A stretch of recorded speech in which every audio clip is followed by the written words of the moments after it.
Hi hello, എല്ലാവർക്കും നമസ്കാരം. ഒരിക്കൽ കൂടി ടോക്ക് സ്പോർട്സ് വിത്ത് അജുവിലേക്ക് എല്ലാവരെയും സ്വാഗതം ചെയ്യുകയാണ്.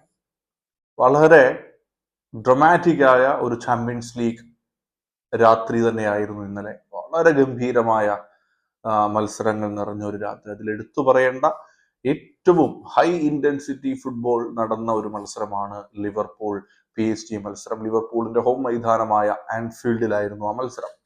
ആൻഫീൽഡിൽ തീർച്ചയായും വിജയം കാണുമെന്ന പ്രതീക്ഷയിൽ തന്നെയാണ് ലിവർപൂളിന്റെ ആരാധകർ ഒട്ടാകെ ആ മൈതാനത്തുണ്ടായിരുന്നത്. പക്ഷേ നമ്മൾ കഴിഞ്ഞ വീഡിയോയിൽ ചർച്ച ചെയ്തതുപോലെ ആദ്യ ലെഗിൽ തന്നെ PSG കാഴ്ചവെച്ച ആ ഒരു പ്രകടനം ശ്രദ്ധേയമായിരുന്നു. സോ അത് തന്നെ അവർ രണ്ടാം ലെഗിലും കാഴ്ചവെച്ചാൽ ഒരു പക്ഷേ അട്ടിമറി ആൻഫീൽഡിൽ സാധ്യമാണ് എന്ന് നമ്മൾ ആ വീഡിയോയിൽ സൂചിപ്പിച്ചിരുന്നു. സോ അത്തരത്തിലുള്ള ഒരു നല്ല പ്രകടനം തന്നെ PSG രണ്ടാം ലെഗിലും അവരുടെ എവേ മൈതാനത്തും കാഴ്ചവെച്ചു.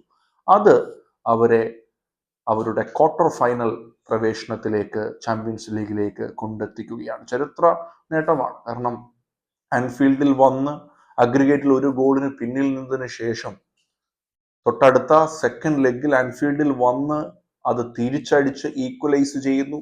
ഏറ്റവും ഒടുവിൽ എക്സ്ട്രാ ടൈമിലും വിധി നിർണയിക്കപ്പെടുന്നില്ല.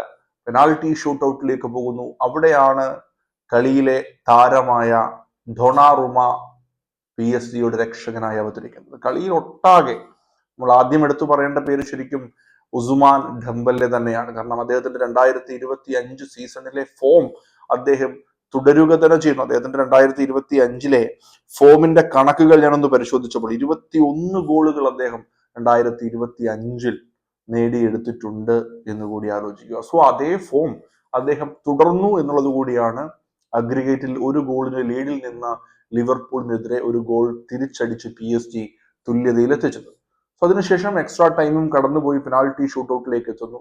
എക്സ്ട്രാ ടൈമിലും റെഗുലർ ടൈമിലും ഒക്കെ കളിയിൽ ഒരുപാട് നല്ല ഷോട്ടുകളും നല്ല നീക്കങ്ങളുമായി ലിവർപൂൾ എത്തിയപ്പോൾ അവിടെയെല്ലാം ശരിക്കും രക്ഷകനായി നിന്നത് PSG ഡൊണാറുമ എന്ന കാവൽ ഭടൻ തന്നെയായിരുന്നു. സോ ഡൊണാറുമയുടെ ഓവറോൾ പ്രകടനം അത് പെനാൽറ്റിയിൽ മാത്രമല്ല നമ്മൾ വിലയിരുത്തേണ്ടത്. കാരണം മത്സരത്തിൽ ഒട്ടാകെ അദ്ദേഹത്തിന്റെ പഞ്ചി, അത് മത്സരം കണ്ടവർക്കറിയാം, വളരെ ഡേഞ്ചറസ് ആയ ക്രോസുകളിലും വളരെ ഡേഞ്ചറസ് ആയ ചില over the head ball aerial ഗോളുകളും ഒക്കെ അദ്ദേഹം പഞ്ച് ചെയ്ത് അകറ്റുന്ന ആ ഒരു കളിയിൽ ഉണ്ടായിരുന്നു. ശരിക്കും അദ്ദേഹം എത്രമാത്രം റോൾ നിർവഹിച്ചു ഗോൾ വലയിൽ PSG വേണ്ടി എന്നുള്ളത്. സോ പെനാൽറ്റിയിലേക്ക് വരുമ്പോൾ തന്നെ എൻ്റെ മനസ്സൊരു പക്ഷേ ഞാൻ നിങ്ങളോട് തുറന്നു പറയുകയാണ്, എൻ്റെ മനസ്സ് തീർച്ചയായും ഡൊണാറുമ അനുകൂലമായ ഒരു വിധിയിലേക്ക് വരുമെന്ന് ഞാൻ പ്രതീക്ഷിച്ചിരുന്നു.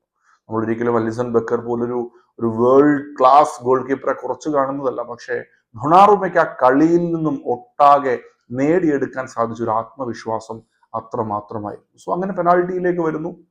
പെനാൽറ്റിയിൽ ഡാർവിൻ ന്യൂനസിനാണ് ആദ്യമായി ലിവർപൂളിന്റെ പെനാൽറ്റി കിക്ക് പിഴയ്ക്കുന്നത്. ഡൊണാറുമ വളരെ കൃത്യമായി അത് തട്ടി അകറ്റുന്നു. അങ്ങനെ ആദ്യ സേവിൽ തന്നെ ശരിക്കും ഡൊണാറുമ ആ കളിയെ തിരിച്ചു പിടിച്ച് PSG അനുകൂലമായി കൊടുത്തു. തൊട്ടടുത്ത കിക്കും തട്ടി അകറ്റി ഡൊണാറുമ 4 കിക്കും ഗോൾ വലയിലേക്ക് എത്തിക്കുകയായിരുന്നു. അലിസൺ ബക്കറിനെ 4 കിക്കും മറികടന്ന് ഗോൾ വലയിലേക്ക് എത്തിക്കുവാൻ PSG സാധിച്ചു സ്പോട്ട് കിക്കിൽ എന്നുള്ളത് എടുത്തു പറയണം. സോ അങ്ങനെ എല്ലാം കൊണ്ടും PSG ഒരു രാത്രിയായി അന്ന് ആൻഫീൽഡ് മാറി ഇന്നലെ എന്നുള്ളത് എടുത്തു പറയട്ടെ. സോ PSG സ്വപ്നം കണ്ട ഒരു കംബാക്ക്. PSG ശരിക്കും ഈ ജാനുവരി 11 എന്ന് പറയുന്നത് ഒരുപാട് കംബാക്കുകൾ ചാമ്പ്യൻസ് ലീഗിൽ അടക്കം നടത്തിയിട്ടുള്ള ഒരു ഭാഗ്യ ദിവസം കൂടിയാണ്. സോ ഇന്നലെയും അതേ രീതിയിൽ തന്നെ ഒരു കംബാക്ക്. അഗ്രിഗേറ്റിൽ ആദ്യ ലെഗിൽ ഒരു ഗോളിന് ലീഡിൽ നിന്ന ലിവർപൂളിനെ മറികടന്ന് അഗ്രിഗേറ്റിൽ 1-1 എന്ന സാഹചര്യത്തിലേക്ക് എത്തിക്കുന്നു. അതിനുശേഷം പെനാൽറ്റി ഷൂട്ട് ഔട്ടിൽ വളരെ ഗംഭീരമായി വിജയിച്ചുകൊണ്ട് ക്വാർട്ടർ ഫൈനലിലേക്ക് പ്രവേശിക്കുകയാണ് PSG.